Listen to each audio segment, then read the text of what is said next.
are going to do a second podcast because there was just so much I missed over the last few days. So many cool things happened. Harry, some updates on the Australian tour, and some other things that I wanted to get through. If you did not listen to the last podcast, definitely go ahead and do that. I had YM Droid on. We had such a chinwag, such a nice laugh. Make sure that you go and listen to the last podcast because it was a good one. I love having you all on and giving your point of view. And she, as always, had some great insights. So make sure you go and listen to the last podcast, folks. Who was it that posted? Was it Electra April Fools? Oh my God, no, it's not April Fools. It's not April Fools, it's me being a fool. And trying to get these slides to work and load. No April Fool. All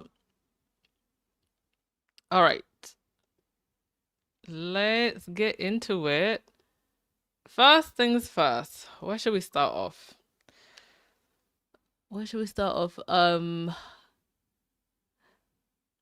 Let's start, I think, with the BBC, because this is quite interesting and also quite revealing.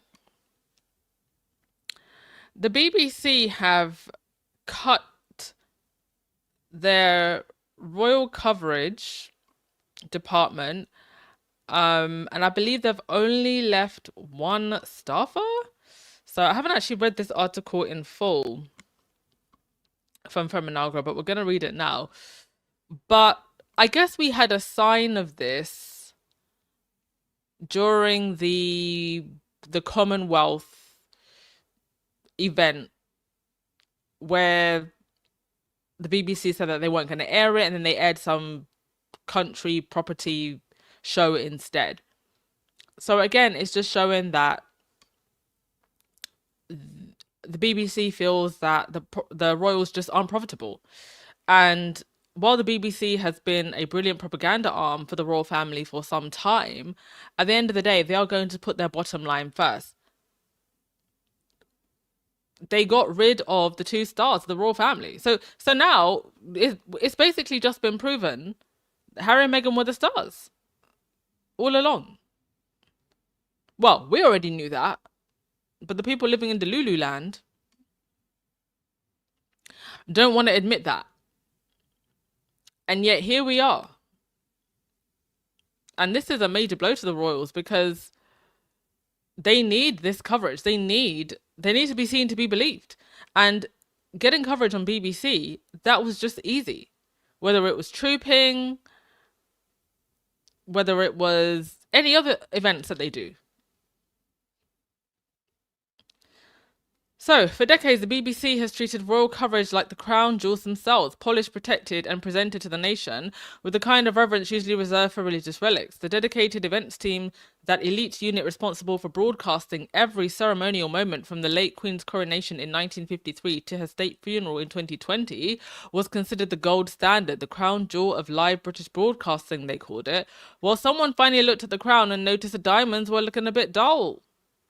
The Times reports this week that BBC Studios events, the team responsible for royal and state broadcasts, will be cut to a single person. Damn. The remaining 80% of the team will be axed as a corporation, hunts for savings across the board. The sole survivor is Claire Popplewell. That is such a royal reporter posh name. Claire Popplewell, who has overseen coverage of everything from Nelson Mandela's funeral to the weddings of the Welleses and the Sussexes. She will now be expected to coordinate freelancers for future events such as Trooping of the Colour or a state funeral. Will they even have Trooping at this point? Because if the BBC aren't going to air it, and they're just going to do it on the BBC iPlayer, which is the online player, maybe live stream it on YouTube or something, Are they still even going to do it? And then you've got the Not My King folk. Showing up to everything, asking about Andrew with those yellow with those yellow signs. For the kind of meticulously choreographed live broadcasts that require institutional memory, not a gig economy worker who last covered a royal event 3 years ago, she will now be expected to coordinate freelancers for future events. The decision came just after the team won a Royal Television Society Award for its coverage of the 80th anniversary of the liberation of Auschwitz. The timing, as one put it, is desperately short-sighted. But here's the thing about short-sightedness. Sometimes it's just a polite way of saying you finally notice the emperor has no clothes. Exactly. The BBC's official line is predictable. They cite funding pressures, licensing fees, a 10% cut across the board, inflation, and streaming competition. All of these are true, valid, and the kind of boring administrative reality that makes people's eyes glaze over. But let's talk about what they're not saying. The BBC has dropped live broadcasts of the Commonwealth Day service at Westminster Abbey for the first time since 1989. 37 years of tradition gone. Boom! Boop-a-doop, gone. No main channel coverage, just news bulletins and the rolling channel. The message is unmistakable. This stuff no longer justifies the expense. Mm-hmm. Mm-hmm. Little Mac, by cutting coverage of the BBC, by cutting coverage, the BBC don't have to talk about Andrew. So I wouldn't be surprised if this was planned. I mean, it could also be that, but you know what? Talking about Andrew is a lot more profitable than talking about the other royals. Anything scandalous, oh, they'll make sure to air that. For sure. Maybe the BBC is clearing away for the Invictus Games. No, I don't really think that's a reason. I think if the Invictus Games, if the viewership is there, they'll find a way to they would find a way to make space for it if they knew that they're going to get a good return.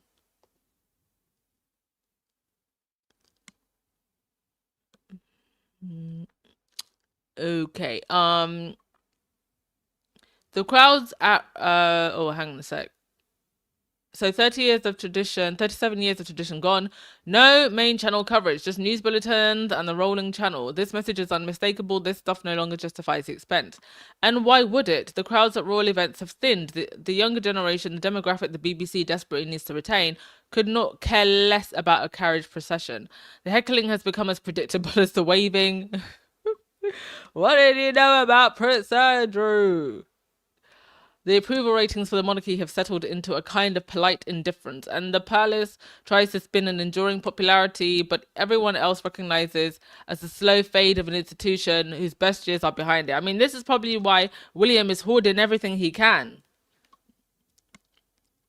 Here, the end is nigh. The BBC has to be impartial in its reporting, which means it has to show the booze. What did you know about Prince Andrew? It has to show the empty streets. It has to report the plummeting approval ratings, the scandals, the awkward moments when Prince William and Kate Middleton greet a crowd and half of them turn away. Maybe, just maybe, the BBC is happier to cut down coverage than to keep broadcasting the slow motion collapse of an institution it once treated as untouchable. And, treating the royals as untouchable, being part of the smear campaign against the Sussexes, especially Meghan, has also partially led to this. You lost your stars, you bullied them to a whole nother country. Chickens are coming home to roost. In the funniest way possible. Cock-a-doodle-doo. Naturally, the usual suspects are already crying betrayal. Ingrid Stewart, she'll be going to the job centre soon as well. Royal author and editor-in-chief of Majesty magazine told the Times, I think this will really irritate a lot of people. Irritate who? Irritate who other than the royals? Viewership was already down. If they want to watch this royal procession and whatnot, they can watch it on the BBC iPlayer. Part of the reason we pay the license fee is so that people can watch these important national events, particularly when you consider some of the other things that are broadcast. This is exactly partly why people want to get rid of the licensing fee. You're not even paying for truthful, open, and honest journalism. You're paying for propaganda. That's why people are cancelling their licensing fee. Because why would I pay for this? And now there's online streaming. And quite frankly, better things to watch. I haven't had a television in well over a decade. The only time I actually watch TV is if I'm at my mum's house. And if I'm at my place, wherever I've been, whether it's traveling or places that I'm renting, I don't keep a TV in my house. I don't watch it. Half of it's rubbish and propaganda anyway. It's hang on a sec. So it's a familiar argument, except it doesn't bring the country together anymore. That's the part Seward and her ilk refuse to accept. The country has moved on. The younger generation, the one that will ultimately decide whether the monarchy survived, is not tuning in to watch a carriage roll down the mall. To be honest, I don't actually see that there is a very strong, like, anti-royal sentiment to get rid of the whole royal institution. I think a lot of it is just people are tired of the tone deafness that we're going through so much cost of living crisis, war, this, that, and the third. Can't afford to heat your home, homelessness. So it's just like, can we not just rein the spending in? And rein, the privileges and the pompousness, just rein it in. Just have budget-friendly royals. If you're gonna have royals, just have budget-friendly royals, like every other country that's a little bit more progressive, with these issues. I mean, I think they're seeing the end of the tunnel soon. There's been a lot of articles about George, Louis, and Charlotte. They'll be expected to work and go to school and whatnot. But it seems the adults still want to live the champagne lifestyle, while the whole country's drinking beer. I think they would do themselves a favor, actually, to just rein it in. Do it willingly, and then it doesn't have to be forced on you by an increasingly angry public. Because I genuinely believe that there is not some nationwide, across the UK, bloodthirsty want to abolish the monarchy. I think it's more actually ambivalence. People just don't care. If there was that bloodthirsty want to abolish the monarchy, people would have started protesting a long time ago. It's just ambivalence and we don't care. And can you stop being so tone deaf and being dodgy with your money and protecting PDF files and hanging out with PDF files? And people just want to see accountability. Now, if they keep dragging this on, we could get to that point where, the peasants are running down the mall towards Buckingham Palace with the tiki torches. That time might come. Okay, let's finish off this article. The younger generation, the one that will ultimately decide whether the monarchy survives, is not tuning in to watch a carriage roll down the mall. They're on TikTok, Instagram, and YouTube, the latter of which the BBC are trying to make inroads in. They're watching clips of the heckling, laughing at the awkward moments, and wondering why anyone still cares about a family that costs the taxpayer 86 million a year and delivers nothing but photo ops and scandals. The BBC knows this. The BBC's job is to serve the public, not the palace. I mean, they haven't been doing that in many fronts, not just with the royals. Even during the Queen's funeral, on the live feed, you could hear booing. On the live feed, you could hear people heckling Andrew. On the replay, it was all cut out. And the public have voted with their remote controls. The dismantling of the BBC's royal events team is not an isolated decision. It is a recognition that the next 15 to 20 years of royal coverage will look very different from the last 70. Charles may pass at some point, but there will not be the same outpouring of grief that greeted his mother's death. The crowds will be smaller. The attention will be shorter. William will have his slimmed down coronation, and the BBC will send a freelancer to cover it. George is still a child. It will be at least 2 decades before he marries. If indeed he does marry. He may not want to marry, even if the institution wants to force him into it. The BBC cannot maintain a dedicated events team for 2 decades off the chance that someone might eventually care again. Yeah. I mean, costs are up and revenue is down across media. So better make them cuts where you can. The BBC is adapting to survive in the media landscape with the license fees under constant threat, where younger audiences expect content on demand, and where the institution that once defined British identity is now just another brand competing for attention. The royalists can complain all they want. They can send their biographers to the papers to tut about the BBC short-sightedness. They can clutch. I mean, and they're going to do that. You know why? Because they're also seeing that it's the end of the tunnel for their paycheck. So what are they going to do now? They can clutch their pearls about the erosion of national tradition. The numbers don't lie. The ratings don't lie. And empty streets don't lie. Bots do, but empty streets don't lie. The BBC has finally stopped pretending that the crown jewels are worth the cost of polishing them. And really, who can blame them?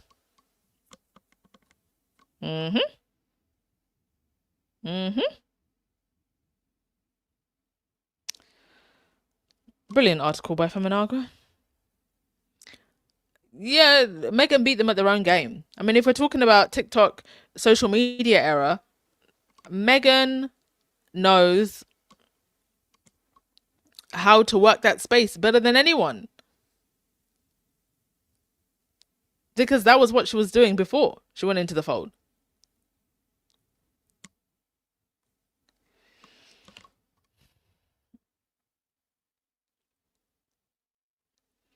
Helen, you said there's a royal wedding coming up. Princess Anne's son Peter's getting married to Harriet on the 6th of June. And did I know anything about that? No, I did not. That's how you know. That's how irrelevant they're becoming. And that's probably going to be a very small royal wedding. Like that's just a side royal. Thanks for letting us know though. I didn't even know Princess Anne had a son. Who is the wife? Harriet. Who is she? What does she do? Is she an aristo?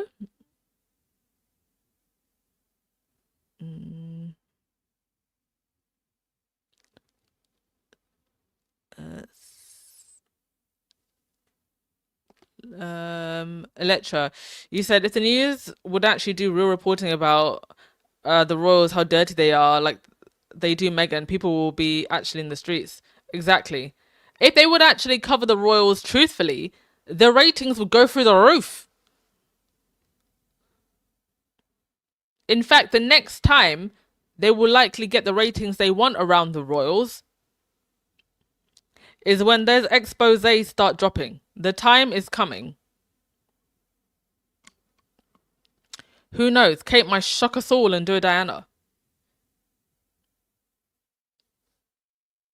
Oh, it's Peter's second marriage. I mean, if there's anything royals do well, it's divorce and remarriage. Happy second marriage to him.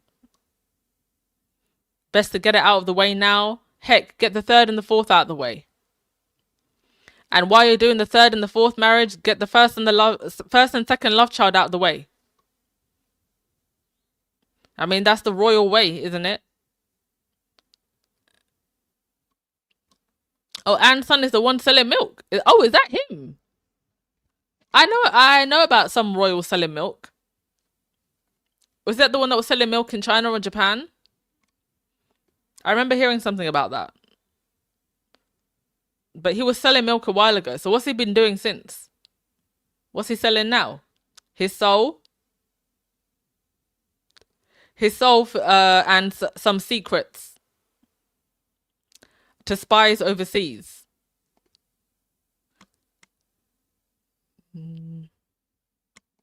Exactly. This is why they never wanted Harry to marry. I mean, they didn't want him to marry, period. But then he shocked us all by marrying an A-star overachieving woman. It's not just that he married. It's who he married. They never expected it. Oh yeah, selling the milk in China. Listen, it pays well. I mean, listen, I would rather he was selling milk in China than getting money from Epstein. At least he's got better morals than Fergie on that one.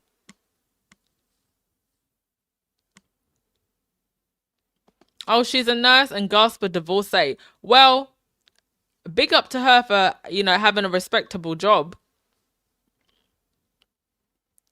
But I thought it was beneath a royal to marry a divorcee. We couldn't stop hearing about how Meghan is a divorcee. Good luck to them. Okay, next thing. Harry and his speech.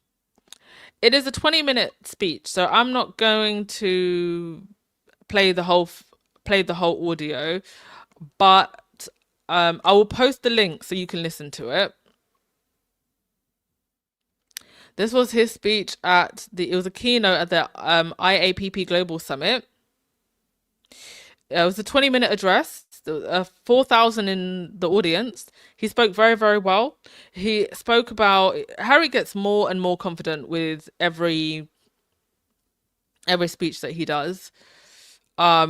He shared his insights on privacy, AI, cybersecurity, digital tech, concerns about, the harms it's causing for young people on social media. He also, and I really appreciate that he mentioned this, the use of smart glasses, how men are targeting women with these smart glasses. I think we need more men to be speaking out against this. So I was very touched that, Harry mentioned that. And he spoke about how, talking about this is it's even aggravated a lot of the targeting towards himself, his wife and his family, but he still sees this as a worthwhile cause. And it seems like from the very beginning for him and Meghan, this isn't just a cause that they're passionate about, obviously for personal reasons, uh, but because it's truly something that they want to make a change in the world for. And they're not just approaching this as, philanthropists. They are working with experts. They are working with, people at Stanford. They're working with the people that it affects on a day-to-day basis, and highlighting and centering those people, funding those people. People like Sophia Noble, who was given 100,000 by Archwell that they give every single year to the NAACP award. She works on. She wrote the book Algorithms of Oppression, and how AI and all of this, how it affects particular racial groups and minority groups. So they're really working with a wide spectrum of people, and centering them and giving them platform, money, funding, in order to broaden their reach on what is clearly something that's very passionate.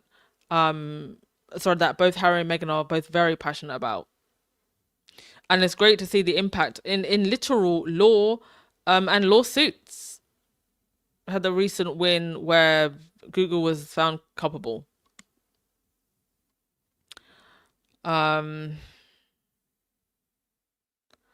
Okay, so yeah, let me just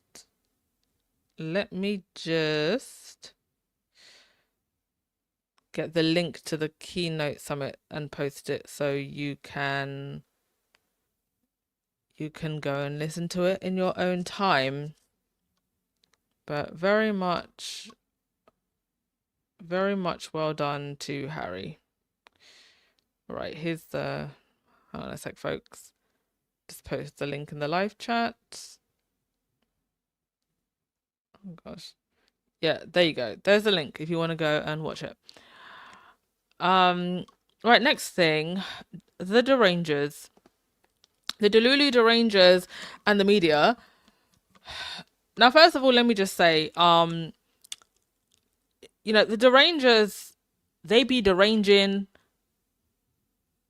24/7 anyway, but they are fueled, and they have been fueled, platformed, and fed their dopamine hits, their hateful dopamine hits, by the tabloid and skank media.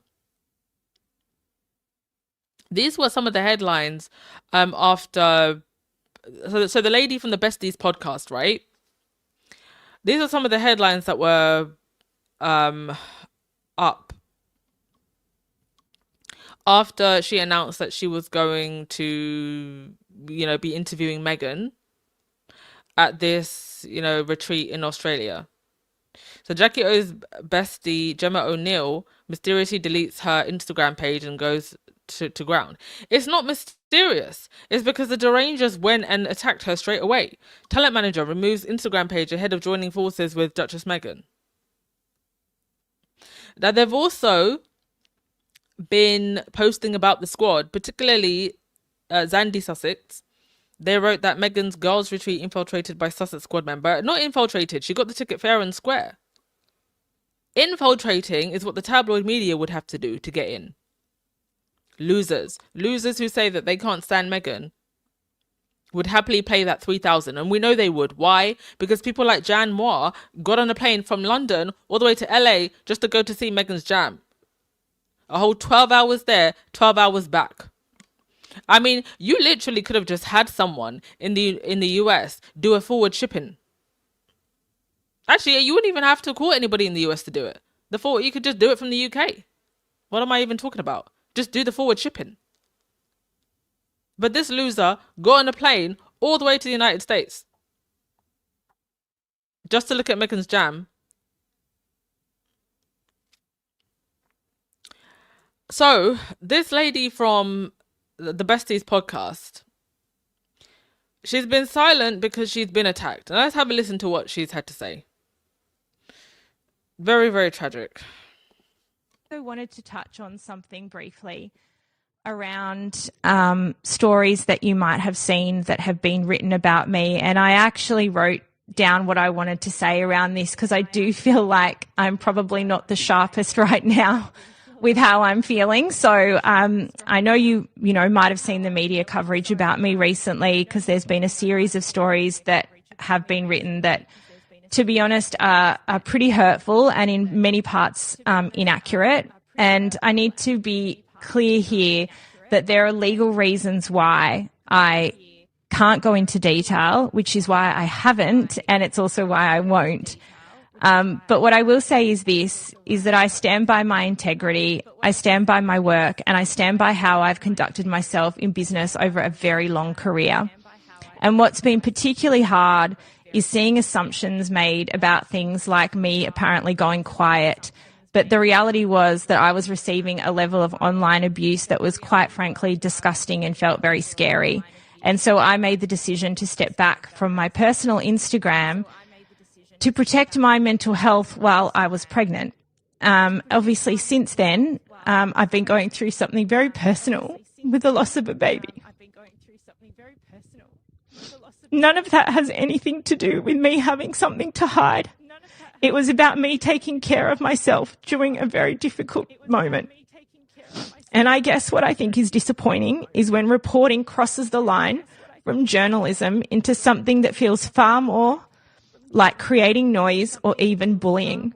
And that's just not something that I'm ever going to engage with. I know who I am. The people who matter in my life know who I am. And that matters a lot more to me than a clickbait headline.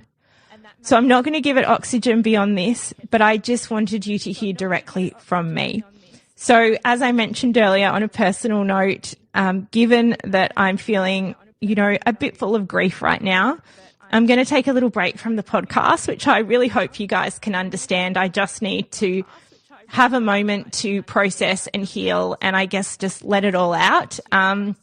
Now, of course, I know we still have our Her Best Life retreat coming up in, just over 2 weeks. And honestly, with how I'm feeling right now, I really can't think of anything more special than being in a room with our community, because our community are the most beautiful, warm, loving, friendly, fun group of people. And really that's something that I feel like I'm going to need in my life in a few weeks. So I'm very, very much looking forward to seeing all of you there who are coming. Obviously, I'm very much looking forward to interviewing Meghan, Duchess of Sussex, too. I have been in awe of how she handles all of the public scrutiny she receives as well. So there's a lot that I want to ask her. I know that the team are trying really hard to get some more last minute spots. So if they do open up, make sure that that you've registered if you're interested. So I'd really love to see you there. I look forward to seeing you there. And please forgive me for taking a little break and for probably the somewhat somber podcast this week. I know it's probably not like the normal podcast, but I wanted to explain what's been going on for us. So thank you as always for listening. And more than ever, can I please say to all of you listening, each of you individually, please go and find your joy. I also wanted to touch on something briefly around. Yeah, there you go. There you go. And absolutely, my heart goes out to her. And, this is exactly what Meghan went through as well. And I'm so sure that Meghan has offered this woman comfort. Because for Meghan, 8 years of this and a miscarriage for her. How disgusting. Even after all of this time, they're still going after people who are connected to Harry and Meghan. Like, you're trying to go after every single person. Like, it's going to do anything at this point. What do you think it's going to do at this point? Pathetic losers. I want to play something by, this is a squaddy and TikTok commentator. Ooh, do I have it? I don't know if it loaded properly. Oh gosh, that's annoying. I had a slide from a... Wait, hang on a sec. Sorry, folks. Let me just see if maybe it just hasn't loaded properly. But I wanted to play an audio for something. 1, 2, 3, 4, 5, 6, 7, 8. Oh, that's annoying. I just think it hasn't played properly. But okay, maybe I'll play it in the next podcast instead. But it was a squaddy, and she was talking about, how they've been trying it with the squad, with the Derangers, with all of us. And I think what makes them mad is that even with all of this, they still can't stop Harry and Meghan's rise. You had the BBC out here cancelling royal coverage. You think they won't at least try and get reports out there in Australia? Or are they on the other side of the planet? To try and cover Harry and Meghan? You think they're not going to have some segments on the BBC News about Harry and Meghan's trip, even if it's not an official royal engagement under the monarchy? You think they're not going to cover that? Of course they will. Of course they will. Because they still cover Harry and Meghan like they're royal. Well, they are royals. Just not official working royals. But still more interesting than the official working royals. Whether the media likes it or not. So the hate campaign and all the foo-fa is just it's a joke on them. Because who are you kidding? Going after Harry and Meghan, going after their associates, but you still want the Harry and Meghan juice. And all of these tabloids and derangers, they have likely been trying to get access. Pathetic. All right.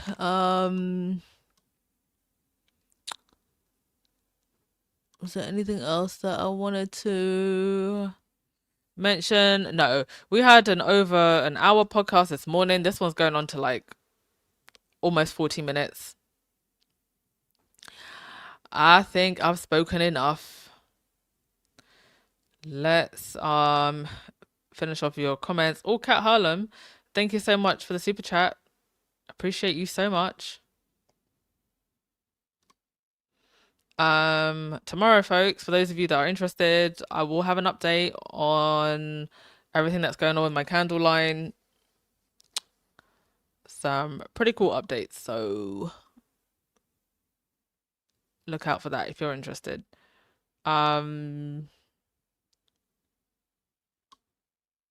So sad for this lady. So sad for this lady. Joan Garcia, hey. He said, I think Prince Harry was always confident. His dysfunctional family always bashed and underestimated him. Yeah, they had him living like Cinderella in that little box cottage.